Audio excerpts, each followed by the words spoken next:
Hello বন্ধুরা, last কয়েক মাস ধরে মার্কেটে ধস আসার জন্য আমরা সকলেই কিন্তু কম বেশি চিন্তিত। আর তার উপরে মার্কেট যখন এতটাই ডাউন, সেই রকম সময় এমন একটা খবর মার্কেটে ঘুরে বেড়াচ্ছে যে সেটা বন্ধুদের সঙ্গে শেয়ার না করে পারলাম না। হয়তো খবরটা কোনো পজিটিভ খবর নয়, তবে খবরটা জেনে রাখা কিন্তু খুবই গুরুত্বপূর্ণ। আর আমি মনে করি বিশেষ করে রিটেল ইনভেস্টরদের ক্ষেত্রে কিন্তু খুবই গুরুত্বপূর্ণ। তার কারণ এই খবরে কিন্তু পার্টিকুলারলি রিটেল ইনভেস্টরদের কথা উল্লেখ করা হয়েছে। তো এমন কি খবরটা হচ্ছে যে এই ব্যক্তি, ইনি একজন বড় মাপের ব্যক্তি, সে বিষয়ে কোনো সন্দেহ নেই, যে সেল এভরিথিং, মানে বলছেন যে সব কিছু বিক্রি করে দিয়ে এক্সিট দ্য মার্কেট থেকে বেরিয়ে যান। ইনি কেন এমন কথা বলছেন যে sell everything and exit the market, সেটা তো আমরা এই ভিডিওতে জানবই। তাছাড়া ইনি এটাও বলেছেন যে বিগেস্ট বাবল ইন হিস্ট্রি। তাহলে কি সত্যিকারেরই আমরা ইতিহাসের বিগেস্ট বাবলে আছি? এই সব প্রশ্নেরই উত্তর আমরা ভিডিও থেকে জানবো। আবারও বলছি যে এটা কিন্তু কোনো ছোটো মোটো ইনভেস্টার, রিটেল ইনভেস্টারদের দ্বারা বলা হচ্ছে না। ইনি একজন বিশাল মাপের ব্যক্তি, অনেক বছর ধরে মার্কেটে আছেন, প্রায় 40 বছর ধরে, এবং 40 বছর ধরে মার্কেটকে অ্যানালিসিস করছেন। তো ইনার দ্বারা যেহেতু এসব বলা হয়েছে যে sell everything, exit the market, biggest bubble in history, আমরা কিন্তু অবশ্যই জেনে নেব যে কেন উনি এমন কথা বলছেন। তো ভিডিওতে এগোনোর আগে এ ধরনের টপিক যদি আপনার ভালো লেগে থাকে তাহলে ভিডিওটিকে এখনই লাইক করে দিন, আর চ্যানেলটিকে সাবস্ক্রাইব করে রেখে দিন, যাতে করে আমাদের কোনো গুরুত্বপূর্ণ ভিডিওর আপডেট আপনার মিস না হয়ে যায়। তো উনি কি বলেছেন এক এক করে দেখে নেওয়া যাক। প্রথমেই ইনার ব্যাপারে একটু বলে রাখি, এইখানে লিখেছি গ্লুম বুম ডুম, ঠিক আছে?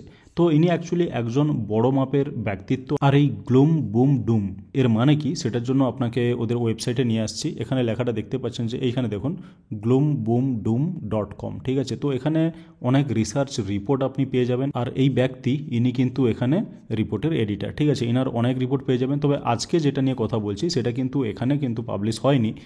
ইনার একটা এনডিটিভি প্রফিটের সঙ্গে একটা ইন্টারভিউ ছিল, সেই ইন্টারভিউতেই কিন্তু এই ব্যক্তি এই ধরনের কথাগুলো বলেছেন। তো আপনি গিয়ে দেখতে পারেন যে এই গ্লুম বুম ডুম, যেটা gloomboomdoom.com, এখানে গিয়ে আপনি এদের অনেক অনেক রিপোর্ট আছে, অনেক পুরনো রিপোর্টও আছে, এখানে গিয়ে কিন্তু দেখতে পারেন। তো উনি যে কথাগুলো বলেছেন তার মধ্যে একটা সবথেকে বড় হাইলাইট যেটা, সেটা হচ্ছে এক্সিট অন মার্কেট রিবাউন্ড। উনি কিন্তু এক্ষুনি যে মার্কেট সেল করে সব কিছু বেরিয়ে যেতে বলছেন সেটা ঠিক নয়, কিন্তু এক্সিট অন মার্কেট রিবাউন্ড মানে কি, এই মার্কেট যে রিবাউন্ড হয়তো এখন দিচ্ছে, বা যদি মার্কেট মোটামুটি একটা রিবাউন্ড দেয়, তাহলে কিন্তু নিজের অ্যানালিসিস অনুযায়ী সেখানে কিন্তু আপনি মার্কেট এক্সিট করতে পারেন। ওয়ান্স ইন্ডিয়ান রিটেল ইনভেস্টার্স, মানে এটা কিন্তু উনি ইন্ডিয়ান যে রিটেল ইনভেস্টার তাদেরকে একটা ওয়ার্নিংয়ের মতো কিন্তু দিয়েছেন, যে যদি রিবাউন্ডে সুযোগ পান তাহলে কিন্তু সেখানে এক্সিট করে যেতে পারেন। এরকমটা ঠিক কেন বলেছেন আমরা ধীরে ধীরে বুঝতে পারবো। তো তারপরে যেটা বলা হয়েছে যে if the market rebounds then get out, ঠিক আছে? ওটারই একটা আলাদা ভার্সন বলতে পারেন। Ongoing global bear market could persist for several years. তো এটাই হচ্ছে অ্যাকচুয়ালি কারণ, যে কারণে উনি বলেছেন রিটেল ইনভেস্টারদের, ছোট ইনভেস্টারদের বলেছেন যে রিবাউন্ড পেলে কিন্তু বেরোনোর সুযোগ খুঁজতে পারেন। তার কারণ কি, অনগোয়িং গ্লোবাল যে বিয়ার মার্কেট, এই যে বিয়ার মার্কেট মোটামুটি চলছে, সেটা ওয়ার্ল্ডের সব জায়গাতেই চলছে, ইউএসএতেও চলছে। তো could persist for several years, কয়েক বছরের জন্য কিন্তু এরকম থাকতে পারে। এটা কতটা মানে সঠিক বা একটু আমার মনে হয় কোশ্চেনেবল, যে সেভারেল ইয়ার্সের জন্য সত্যিই কি মার্কেট এভাবে ডাউন থাকবে বা বিয়ার ফেজে থাকবে? হয়তো অনেক সময় হয়, এটা মার্কেট হয় না সেটা নয়, বিয়ার মার্কেট অনেক সময় সেভারেল ইয়ার্সের জন্য থাকে। তবে এবার কি, মানে আমরা যতটা রাস্তা মানে পেরিয়ে চলে এসেছি বা যতটা আমরা ডাউন হয়ে গেছি, এরপরে কি সেভারেল ইয়ার্স মানে এক্স্যাক্টলি কত বলা হয়েছে সেটা কিন্তু উনি বলেননি, ঠিক আছে? তবে সেভারেল ইয়ার্সের জন্য বলা হয়েছে যে মার্কেট কিন্তু বিয়ার মার্কেট হয়েই থাকতে পারে। এখান থেকে হয়তো সেভাবে রিকভারি করে মার্কেট আবার ঘুরে দাঁড়াবে, সেটা হয়তো উনি আশা করছেন না। তো ঠিক আছে, এখানে সেভারেবল ইয়ার্স মানে উনি কত বলতে চেয়েছেন সেটা কিন্তু পরিষ্কার নয়, আর সে কারণে আমাদের ক্ষেত্রে কিন্তু কোনো গ্যারান্টি দিয়ে কিছু বলা সম্ভব নয়। এরপর দেখুন উনি ক্লিয়ারলি বলেছেন যে prospects of recovery in major global stock markets remain bleak. মানে সেরকম কোনো ক্লিয়ার কাট রাস্তা উনি দেখতে পাচ্ছেন না, মানে মেজর কোনো যে রিকভারি হবে, মার্কেট ঘুরে দাঁড়াবে, সেরকম কিন্তু কোনো ক্লিয়ার কাট পাথ বা ক্লিয়ার কাট রাস্তা বা কোনো সিমটম উনি কিন্তু দেখতে পাচ্ছেন না। আর সে কারণে বলেছেন যে সেভারেল ইয়ার্স কিন্তু বিয়ার মার্কেট চলতে পারে, আর সে কারণেই উনি রিটেল ইনভেস্টারদের একবার সাবধান করে দিয়েছেন। এরপরে কি বলা হয়েছে যে advised retail investors including those in India. Actually inner যে কথাগুলো সেগুলো অনেক সময় কি ইউএসের মানে ইউএসের যে মার্কেট বা ইউএসের যে ইনভেস্টার, অনেক সময় তাদেরকে কিন্তু মাথায় রেখে বলা হয়। তবে এখানে কিন্তু উনি মেনশন করেছেন যে advised retail investors including those in India to exit the market if there is a temporary rebound. এবার কোন রিবাউন্ড বা কতটা টেম্পোরারি সেটা আপনি বুঝতে পারবেন না, তবে এখান থেকে যেটা বলা হয়েছে তার যে পেছনে যে সেন্সটা সেটা কিন্তু আপনি ধরতে পারছেন, আর সেটাই কিন্তু আপনাকে মাথায় রাখতে হবে। এরপরে উনি এটাও বলেছেন যে retail investors suffer colossal losses, ঠিক আছে, মানে বিগ যে লসগুলো, বিগ অ্যামাউন্টের লসগুলো কিন্তু রিটেল ইনভেস্টাররাই কিন্তু সাফার করে, এবং সেটা কোথায়, যে বিয়ার মার্কেটে, ঠিক আছে, যখন মার্কেট বিয়ার মার্কেটে আসে তখন কিন্তু রিটেল ইনভেস্টারদেরই সব থেকে বেশি কিন্তু লসগুলো হয়। তো সেটা হয়তো অনেকাংশে ঠিক, সেটা আমরা সকলেই জানি, কারণ রিটেল ইনভেস্টাররা যে ফিয়ার ম্যানেজমেন্ট বা যেটা লস ম্যানেজমেন্টই বলুন বা পোর্টফোলিও ম্যানেজমেন্ট যখন বিয়ার মার্কেটে থাকে তখন কিন্তু খুব একটা হয়তো করতে ভালো পারে না। তো সে কারণে উনি হয়তো এই কথা বলেছেন।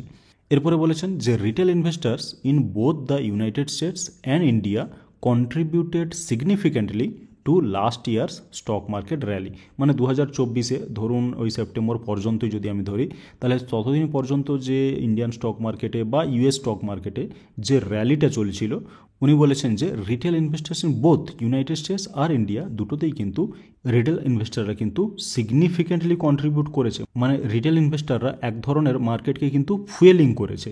এটা কিন্তু সত্যি, সেটা আমরা জানি যে রিটেল ইনভেস্টারের পার্টিসিপেশন কিন্তু খুব হাই ছিল, আর সে কারণে উনি যেটা বলেছেন সেটা কোনোভাবেই কিন্তু ভুল নয়।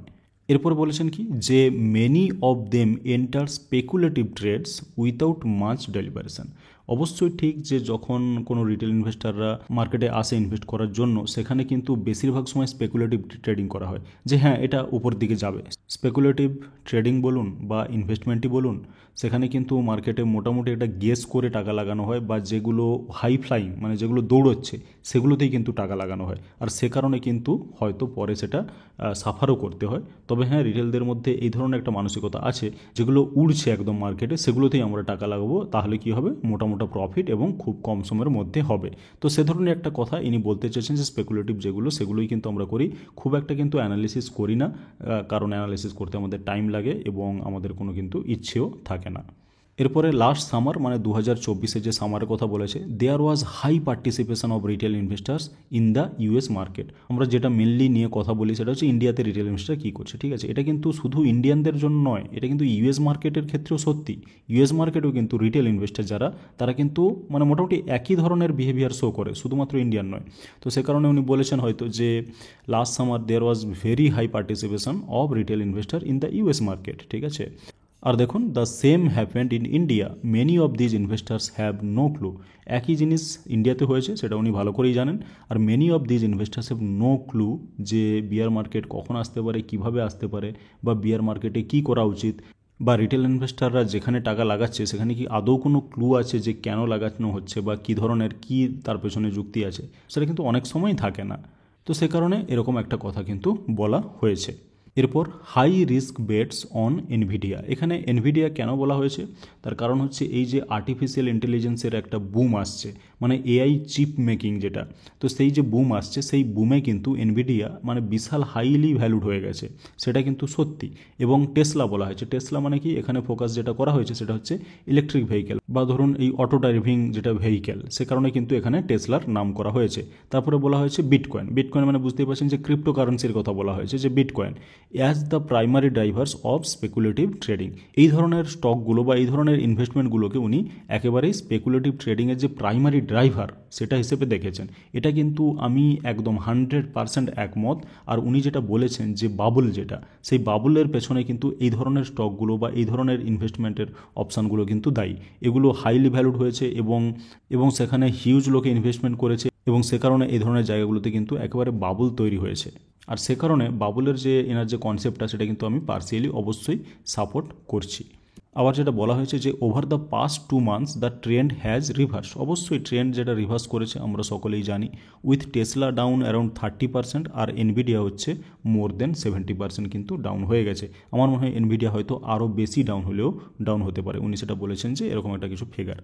এরপরে দেখুন retail investors have suffer colossal losses in the last 2 months। অবশ্যই ঠিক, আমরা সকলেই জানি, শুধু এখানে নয় ইউএসএতেও। উনি হয়তো ইউএসের কথা মাথায় রেখে এটা বলেছেন যে লাস্ট 2 মাসে কিন্তু রিটেল ইনভেস্টারের খুবই লস হয়েছে, সিরিয়াস কিছু লস হয়েছে। তো Indian investors have not been spared from the downturn. আর এই ডাউনটার্ন থেকে কিন্তু ইন্ডিয়ান ইনভেস্টাররা কিন্তু ছাড় পায়নি। আগে যেটা বলা হয়েছিল সেটা হচ্ছে ইউএস ইনভেস্টারদের কথা মাথায় রেখে বলা হয়েছিল, তারপরে ক্লিয়ার করা হয়েছে যে ইন্ডিয়ান ইনভেস্টাররা কিন্তু এখান থেকে ছাড় পায়নি। অবশ্যই সেটা আমরা জানি। তো এরপরে holding gold, silver and platinum could be a safer alternatives for Indian investors. এখানে কিন্তু মানে পয়েন্টটা খুবই গুরুত্বপূর্ণ। উনি বলেছেন যে ঠিক আছে, যখন ওখানে মার্কেটে বাবুল হয়ে আছে তাহলে কি করা যেতে পারে। উনি যেটা বলেছেন যে হোল্ডিং গোল্ড, সিলভার মানে মেটালের কথা উনি বলেছেন, could be a safer alternative for Indian investor. মানে কেউ যদি একটু সেফ জায়গা চায় তাহলে হয়তো এই ধরনের জায়গাগুলোতে ইনভেস্ট করার কথা উনি বলেছেন। তো উনি বলেছেন মানে সেটা করতে হবে তার কোনো মানে নেই, আপনাকে নিজের অ্যানালাইসিস, নিজের মাইন্ডসেট অনুযায়ী কিন্তু ইনভেস্ট করতে হবে। তবে ওনার এটা বলার কারণ হচ্ছে যেহেতু রুপি মানে ডেপ্রিসিয়েট করবে এই এগেনস্ট মেটাল, সেটার জন্য হয়তো উনি এটা বলেছেন। তো এরপরে বিগেস্ট বাবল ইন হিস্ট্রি, এই কথাটা কিন্তু উনি পার্টিকুলারলি বলেছেন যে বিগেস্ট বাবল ইন হিস্ট্রি। সেটা কেন বলা হয়েছে, তো সেখানে দেখুন, US stock market is currently the biggest bubble in history when compare to the real economy. বুঝতেই পারছেন যে রিয়েল ইকোনমির যা অবস্থা ইউএসএ, সেই অনুযায়ী মার্কেট যেখানে আছে সেটা যদি আপনি কম্পেয়ার করেন তাহলে কিন্তু বুঝতে পারবেন যে that is the biggest bubble in history. তো ওনার এ ধরনের কথা যেহেতু বলেছেন উনি, তাহলে সেটা অবশ্যই মাথায় রাখুন। আর উনি যে কারণে বলেছেন সেটা কিন্তু ক্লিয়ার যে when compare to the real economy, মানে ইকোনমির অবস্থা যেটা সেই অনুযায়ী স্টক মার্কেট যেখানে আছে সেটাই কিন্তু বাবল বলতেই হয়। আর ওনার মতে কিন্তু সেই বাবল হচ্ছে একেবারে বিগেস্ট বাবল ইন হিস্ট্রি। যাই হোক, এরপরে যেটা বলা হয়েছে যে does not foresee A recovery in major equity markets for the next few years. মানে এরকম বড় কোনো মেজর রিকভারি আসবে মোটামুটি ওয়ার্ল্ড ওয়াইড, এ ধরনের কিন্তু কোনো কারণ উনি দেখতে পাচ্ছেন না আপাতত ওনার মত অনুযায়ী। তবে হ্যাঁ, এই ব্যক্তি কিন্তু ডোনাল্ড ট্রাম্পকেও ছাড়েননি। কেন বলছি সেটা এক্ষুনি দেখতে পাবেন। ফেভার অলসো, মানে এনার নাম হচ্ছে Mark Faber also criticized US President Donald Trump's tariff policy.